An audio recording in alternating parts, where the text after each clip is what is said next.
যাতে করে মানে ইচ্ছা মতো মামলা দেওয়া না হয়, অযৌক্তিক মামলা দেওয়া না হয়।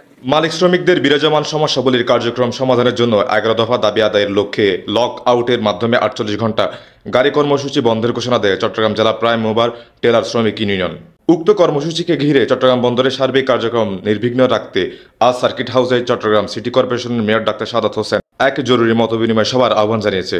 সভায় উপস্থিত ছিলেন বিভাগীয় কমিশনার ও পরিবহন মালিক শ্রমিক নেতৃত্ববৃন্দ সহ বিভিন্ন সংস্থার শীর্ষ কর্মকর্তাবৃন্দ।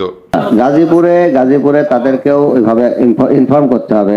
গাজীপুর মেট্রো এবং গাজীপুর রেঞ্জ, ঢাকা রেঞ্জ, তাদেরকে ইনভলভ আমরা করবো, দরকার পরে করবো। আমরা প্রথম হচ্ছে আমাদের দেশ বাঁচাইতে হবে। প্রথম বন্দর মানে কি? চিটাঙের পরিচিতি কিন্তু বন্দর দিয়ে, কথা বুঝতে পারছেন? চিটাঙের পরিচিতি বন্দর দিয়ে, আর এটা রেমিটেন্স একটা বড় অংশ সরকারের হচ্ছে এখানে। যদি আজকের এই বৈঠকে যদি যেভাবে চিটাঙের দায়িত্ব নেওয়া হচ্ছে, একইভাবে যদি আগামীকাল পর্যন্ত সারা বাংলাদেশের দায়িত্ব নেওয়া হয়, হ্যাঁ ঠিক আছে, এটা সলিউশন হওয়া পর্যন্ত আমরা কোনো মামলা আমরা একটু হবে না, এটা আমরা অলরেডি নিশ্চয় দিচ্ছি। তাইলে আজকে আমাদের পিঠ বাঁচবে, নাইলে আমরা এটা নিব, কালকে সকালে আমার যখন একটা মামলা হবে আমার ওই একটা নেতার পিঠ বাঁচবে না। দাবিগুলো আমরা শুনেছি, এটা যৌক্তিক মনে হয়েছে। পুরো বাংলাদেশে পুলিশ কোনো হয়রানি করবে না, মামলা দিবে না, এই কথাটা যদি মেয়র মহোদয় বলেন, ইনশাআল্লাহ আমরা মনে করবো যে মামলা দিবেই না। সিটি মেয়র বলেন, আমরা জানি আপনাদের দাবি যৌক্তিক, এ ব্যাপারে আমরা সহনশীল, আমরা সবাই সংবেদনশীল, আমরা সবাই একমত আছি। আমাদের সবাইকে মিলে এই নতুনভাবে দেশ গড়তে হবে। মিলেই কিন্তু এই আইন সংস্কারের জন্য আমরা কাজ করব, এটা আমরা নীতিগতভাবে একমত হয়েছি। এবং যে জিনিসটা ভেরি ইম্পর্টেন্ট সেটি হচ্ছে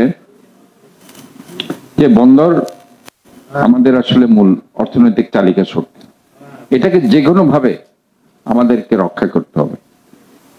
এবং আমরা যদি দেশপ্রেমিক হয়ে থাকি, দেশকে যদি আমরা ভালোবাসি, তাহলে এটার কোনো অল্টারনেট নেই। দেখুন, আমরা বিএনপি যারা করি, আমরা 16 বছর আন্দোলন করেছি। একটা দিন দেখেছেন আমরা বন্দর অচল করতে? একটা দিন দেখেছেন আমরা বন্দর কেন্দ্রিক কোন আন্দোলন করতে দেখেছেন? কারণ ফার্স্ট অফ অল আমরা দেশকে ভালোবাসি। আমরা এমনি আন্দোলন করেছি, রাস্তাঘাট সমাবেশ করেছি, বক্তব্য দিয়েছি। মহিউদ্দিন চৌধুরী এক সময় কথায় কথায় বন্দর অচল করে দিত, বাট বিএনপির পক্ষ থেকে, আমি তো দীর্ঘদিন পার্টির সেক্রেটারি প্রেসিডেন্ট ছিলাম 16 বছর, এবং লাস্ট আমার সাথে সেক্রেটারি বক্কর সাহেব ছিল, আমরা কখনো বন্দর কেন্দ্রিক কোনো কমেন্ট করেছি, কোনো বক্তব্য দিয়েছি, কোনো নেগেটিভ কথা বলেছি? বলিনি। কারণ আমরা জানি এটা হচ্ছে মূল চালিকা শক্তি।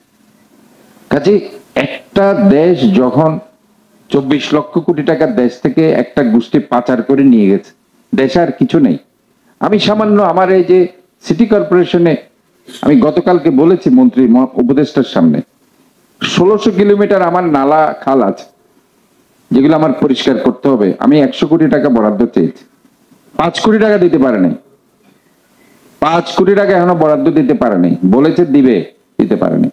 আমার নিজের তহবিল থেকে আমি খরচ করছি, যেগুলো আমি হোল্ডিং ট্যাক্স আপনাদের কাছ থেকে নিই, যেটাকে আমি কর্মচারীদের জন্য মাসে 32 কোটি টাকা খরচ, সেটা রেখে। কাজেই সবাইকে মিলেই দেশটাকে বাঁচাতে হবে। আমি জানি যে আপনাদের এই দাবি অনেক যৌক্তিক, এবং এই ব্যাপারে আমরা সবাই সহনশীল, আমরা সবাই সংবেদনশীল, আমরা সবাই একমত আছি। শিশির আজাদ, চট্টগ্রাম পোস্ট।